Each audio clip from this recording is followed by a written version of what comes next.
Está no ar MP Cidadão e em meio à pandemia do Covid-19, nós tivemos que fazer algumas adaptações para continuar a levar até você aquilo que o Ministério Público do Estado do Rio de Janeiro está fazendo junto com a sociedade para combater o Covid-19. E o nosso programa você já conhece. Nós temos vários quadros e no bloco de entrevista nós sempre trazemos membros do Ministério Público para conversar com você. E temos também o Juridiquês, onde nós sempre explicamos termos jurídicos que não são muito bem dominados pela sociedade. Está no ar para todo o Brasil MP Cidadão, o Ministério Público mais perto de você.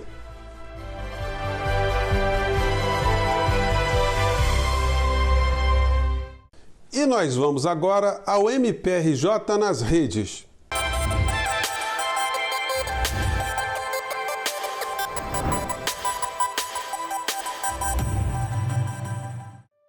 O Ministério Público do Estado do Rio de Janeiro segue no combate ao coronavírus. Pelas redes sociais, o cidadão continua informado sobre tudo relacionado à pandemia.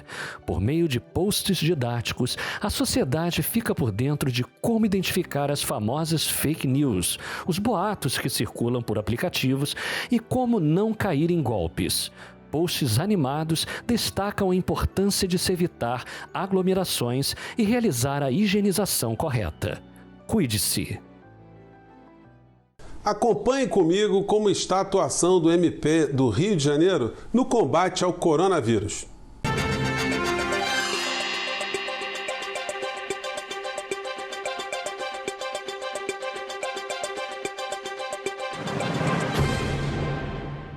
E é a partir de agora que eu começo a analisar os tipos penais que identificamos. Esse foi um trabalho dos Ministérios Públicos de todos os estados, em que se buscou identificar os tipos penais decorrentes do descumprimento dessas medidas. Bem, em primeiro lugar, eu vou citar o artigo 268 do Código Penal, que é o crime exatamente de infração de medida sanitária preventiva. Dispõe o referido artigo.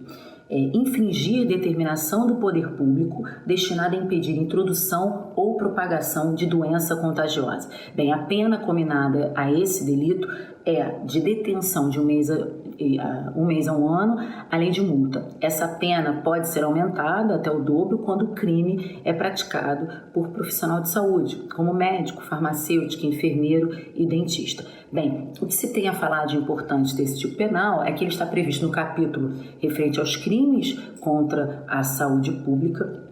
Ele é um tipo penal aberto, ou seja, ele depende de uma complementação, que essa complementação pode advir tanto do Estado, tanto dos estados, quanto da União, do Distrito Federal e dos municípios. No caso específico do coronavírus, a determinação do poder público ela está contida não só na Lei Federal 13.979, que é regulamentada pelas portarias, como igualmente, no caso do Estado do Rio de Janeiro, nos decretos do governador, em que há fixação de medidas compulsórias. Bem, então, como exemplo desse tipo penal, a gente pode citar a hipótese de alguém que recebe determinação para que realize compulsoriamente algum exame para fazer o diagnóstico do coronavírus, né, do Covid-19, e se nega a fazê-lo, estará cometendo esse crime. Além disso, uma pessoa a qual é determinado isolamento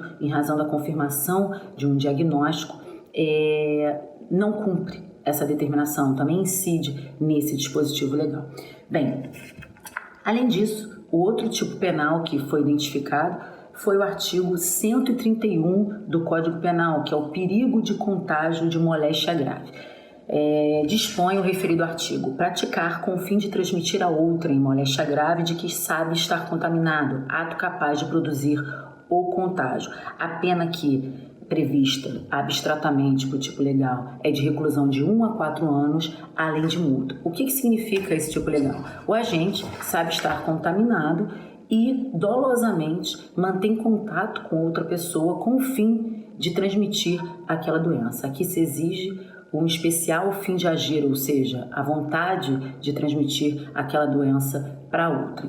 Bem, Também aqui o conceito é aberto, porque se faz menção a contágio de moléstia grave, e aí nós nos socorremos exatamente dos atos administrativos que eu mencionei agora há pouco, em que a própria Organização Mundial de Saúde e as portarias do Estado brasileiro reconhecem o Covid-19 como emergência de saúde pública de importância internacional e, portanto, configura uma moléstia grave, ou seja, esse tipo penal do artigo 131 já foi complementada por esses atos administrativos.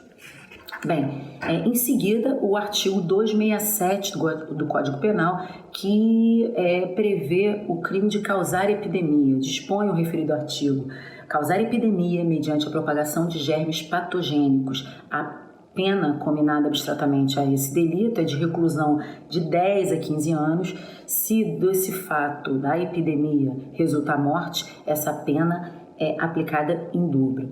Bem, aqui uma peculiaridade desse crime é que também se prevê a forma culposa, ou seja, se alguém causa epidemia por negligência, imprudência ou imperícia, ela também responderá por esse crime, agora com uma pena combinada de detenção de 1 a 2 anos e, se causar morte, de 2 a 4 anos. Bem, relativamente a esse crime, o que é importante dizer é que a Organização Mundial de Saúde reconheceu a infecção humana pelo novo coronavírus como uma pandemia e classificou-a como pandemia. E isso não impede a configuração do crime de epidemia. E aí podemos citar como exemplo uma cidade do interior em que não tem tido nenhum contato com esse vírus e o agente, dolosamente, no caso do crime doloso, dissemina o vírus naquela cidade, causando uma epidemia, contaminando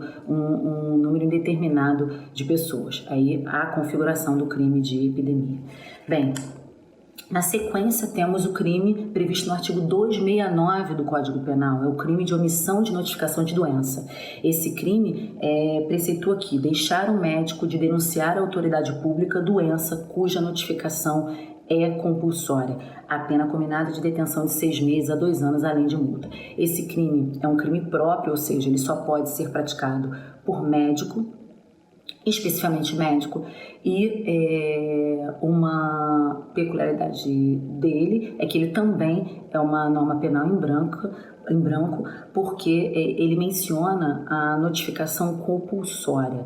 E aqui a infecção pelo novo coronavírus é de notificação compulsória, segundo os atos normativos nacionais, inclusive por força das portarias já mencionadas, e, portanto, se o agente deixa de notificar a doença, um diagnóstico positivo, ele incorrerá na prática desse crime. Bem, na sequência, a própria portaria interministerial número 5 de 2020 menciona a possibilidade da prática do crime de desobediência, que é o crime previsto no artigo 330 do Código Penal, que nada mais é do que desobedecer a ordem legal de funcionário público no exercício de sua função. Então, quando não houver a configuração de qualquer outro tipo que tenha um elemento especial, subsiste esse crime do artigo 330 do Código Penal. E, por fim, eu gostaria de mencionar um crime que já tem chegado no Ministério Público, várias notícias da prática desse crime, um crime repugnante na medida em que se aproveita de uma situação de calamidade pública, numa situação de emergência de saúde pública, para se lucrar, ou seja, o comerciante aumenta arbitrariamente seus lucros se aproveitando da escassez de um bem. No caso do coronavírus, o que a gente tem observado é a escassez de produtos como máscaras descartáveis, como álcool em gel, como luvas, e o que tem chegado no Ministério Público já são várias notícias de que se está estipulando um preço abusivo em cima desses bens. Bem, e aí é importante dizer que, além de infração ao Código de Defesa do Consumidor, essa prática também constitui crime contra a economia popular, que é exatamente o crime de usura pecuniária ou real, capitulado no artigo 4º, a linha B da Lei 1521/51, que é a Lei dos Crimes contra a Economia Popular, segundo o qual constitui crime da mesma natureza a usura pecuniária ou real, assim se considerando obter ou estipular em qualquer contrato, abusando da premente necessidade, lucro patrimonial que exceda o quinto do valor corrente ou justo da prestação feita ou prometida. Aqui a pena combinada é de 6 meses a 2 anos, além de multa. Bem, eram essas as considerações que eu pretendia fazer. Queria ressaltar que a situação é bastante grave, peculiar, demanda esforços conjuntos de todas as instituições e principalmente da sociedade. Gostaria de dizer que o Ministério Público continua atuando em todas as frentes, em todas as suas áreas de atuação, seja na tutela coletiva, seja no âmbito criminal, para defender os interesses da sociedade e para aplicar a lei e fiscalizar a correta aplicação da lei. Nos colocamos à disposição para qualquer dúvida e para qualquer demanda que se apresente a partir dessas práticas. Muito obrigada pela atenção. E nós vamos fazer um breve intervalo e na volta nós teremos aqui o nosso bloco de entrevistas. Até já!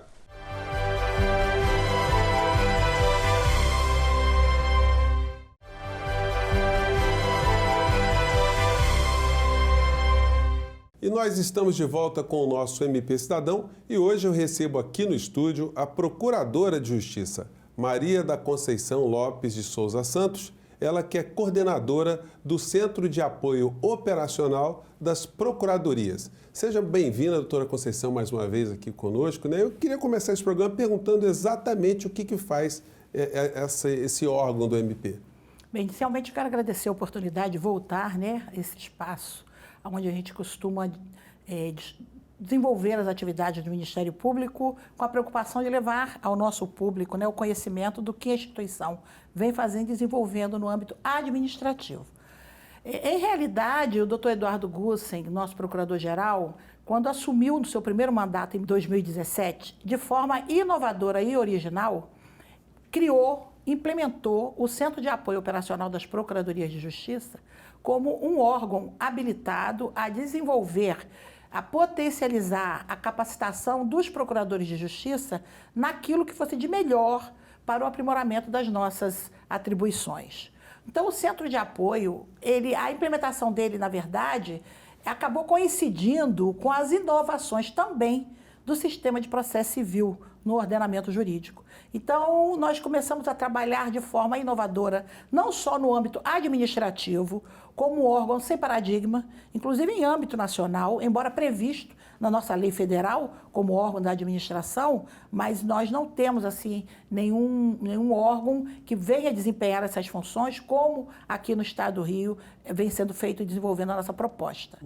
E também com as inovações do sistema, na medida em que nós tentamos levar aos colegas todo o desenvolvimento desses novos recursos que o sistema de processo civil ofereceu a partir do Código de 2015. Então, na verdade, eu diria que hoje, em 2020, o grande desafio do Centro de Apoio Operacional das Procuradorias de Justiça é trazer aos colegas, de forma seletiva, os recursos inovadores que estão dispostos para que todos nós possamos desempenhar de forma mais eficiente, mais produtiva as nossas atribuições.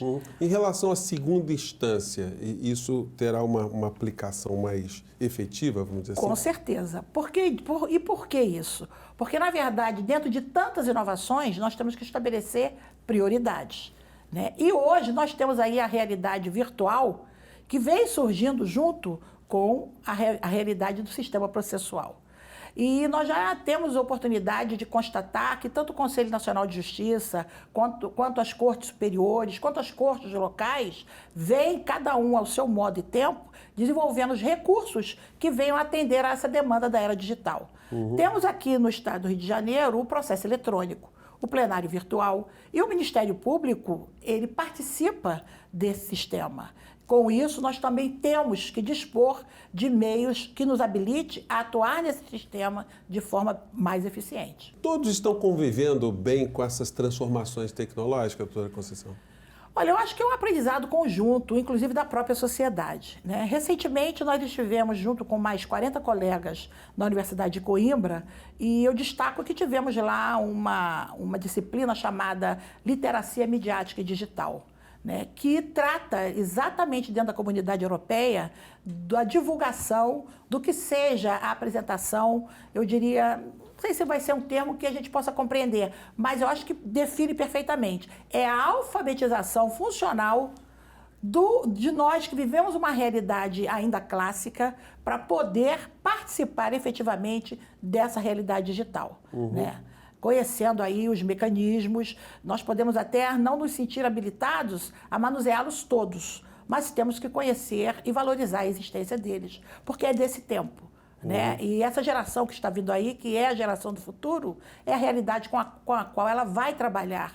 E a nossa, como mais antiga, né? Como aquela ideia original, né? Os mais antigos têm o compromisso de aprender com os mais jovens, inclusive compreendê-los e acompanhá-los. E esse trabalho todo também, ele desemboca lá no Procurador-Geral de Justiça também? Com certeza. É da alçada deles esse trabalho também? Com certeza. Eu diria até que o Dr. Eduardo Gussen é considerado no âmbito nacional como uma autoridade muito compromissada e desenvolvendo com muito sucesso esses recursos digitais em nível institucional. E aí eu falo do Ministério Público em termos de federação, né? E podemos destacar aí o MP Mapas, que é uma ferramenta desenvolvida por muita iniciativa do Dr. Gussen e que eu pessoalmente verifico que é uma garantia da execução da Lei da Transparência, porque ela dá, e eu diria, dá a todos que têm disponibilidade da rede de conhecerem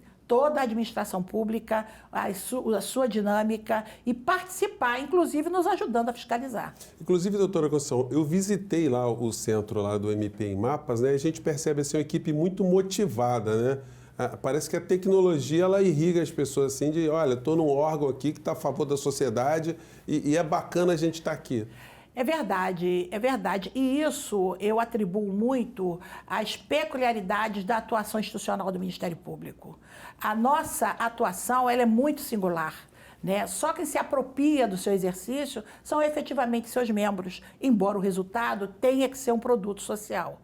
Então, demanda hoje de cada membro da instituição, seja promotor, seja procurador, essa conscientização da necessidade de se agregarem a essa realidade e trazerem até as suas próprias demandas. Porque a atuação institucional hoje passa necessariamente por cada um dos membros dizer o que faz, a que título faz e o que precisa dos recursos digitais para melhor continuar desempenhando essa função. É até uma coisa que é um paradoxo também, doutora Conceição, é que sendo o Ministério Público uma instituição que está a favor da sociedade, que representa a sociedade, é muito importante que o cidadão saiba que ela está equipada, que a instituição está preocupada em oferecer para o cidadão cada vez mais essa resposta, né? Com certeza. E aí nós temos não só o MP Mapas, né, que é essa plataforma acessível a quem consegue ter acesso à rede de computadores mundial. E veja bem que aí esse acesso não é local, não é nacional, não é estadual, é mundial,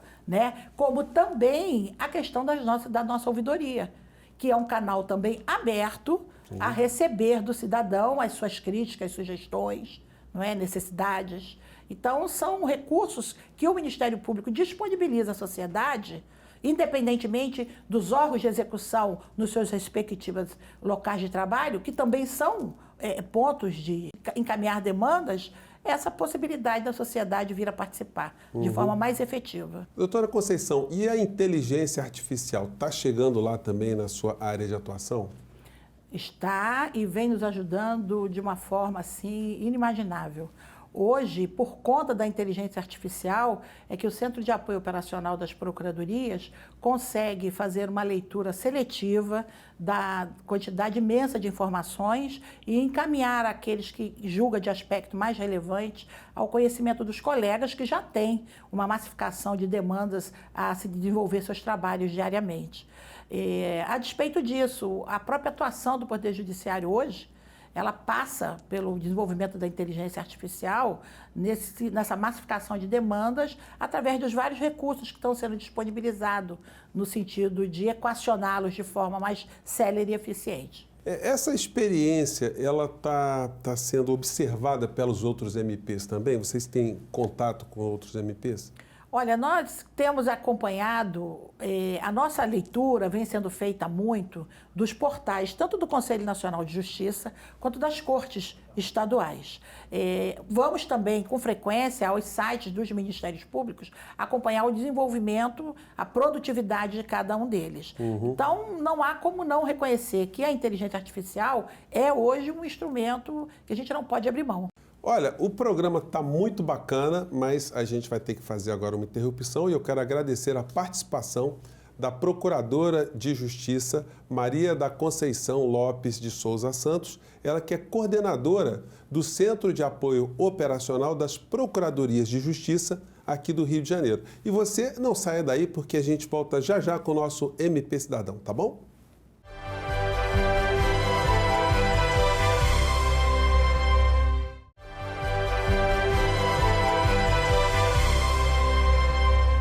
Fique por dentro do MPRJ. O MP Cidadão te mostra como funcionam os diversos setores do Ministério Público. Acompanhe conosco.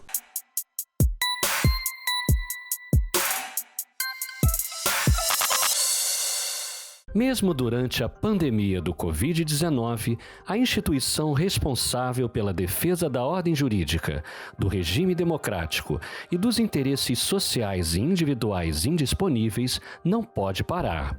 Por isso, coube ao MPRJ se adequar à realidade imposta pela quarentena de combate ao coronavírus.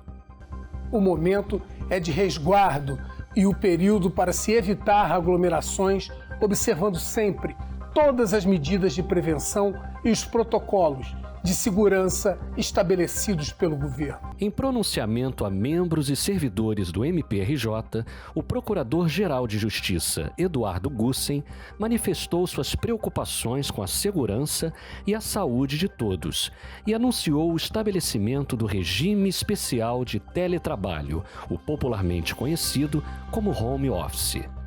Para enfrentar essa crise, o MPRJ continuará trabalhando para aprimorar sua atuação e ampliar a qualidade do serviço prestado à coletividade. Somente com a adoção dos mais avançados recursos de tecnologia da informação foi possível viabilizar o trabalho à distância e fortalecer ainda mais a atuação institucional na luta contra a pandemia provocada pelo Covid-19. E o trabalho seguiu e segue incessantemente. Entre os dias 16 de março e 1º de abril, foram realizadas 136.436 atividades, entre elas 2.969 resoluções de investigação, 9.676 diligências, 117 ações civis propostas, 112 recomendações e 996 denúncias. O trabalho ministerial seguiu ininterruptamente, com mais de 33 mil manifestações em processos e investigações. Evento de grande importância na agenda institucional, a reunião do Conselho Superior do MPRJ também sofreu adaptações. A cerimônia de posse dos novos promotores de justiça substitutos foi realizada fora da sala de sessões, a céu aberto. Durante o período de isolamento social, o MPRJ continua informando o cidadão sobre o trabalho diário de seus integrantes em nosso portal e nas redes sociais da instituição. Seguimos firmes e confiantes nos objetivos da instituição, que são os de construir uma sociedade mais justa e solidária, defendendo a ordem jurídica, o regime democrático e os interesses sociais e individuais indisponíveis.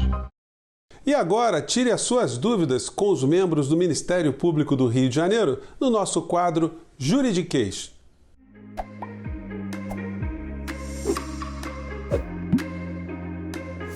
Eu sou Lúcia Heloísio, sou promotora de justiça. Atualmente, sou subcoordenadora do Centro de Apoio das Promotorias Criminais do Ministério Público do Rio de Janeiro E hoje a gente vai explicar um pouquinho sobre o que é o inquérito policial. O que significa esse termo, inquérito policial? Inquérito policial é um procedimento que é instaurado justamente para apurar um fato e todas as suas circunstâncias, fato este que pode ser um crime. Então, há indícios, há circunstâncias que indicam que um crime foi praticado. A Polícia Civil, então, instaura um inquérito policial justamente para apurar esse fato e todas as suas circunstâncias, inclusive, especialmente, a autoria, né? Quem foi o responsável pelo cometimento daquele crime.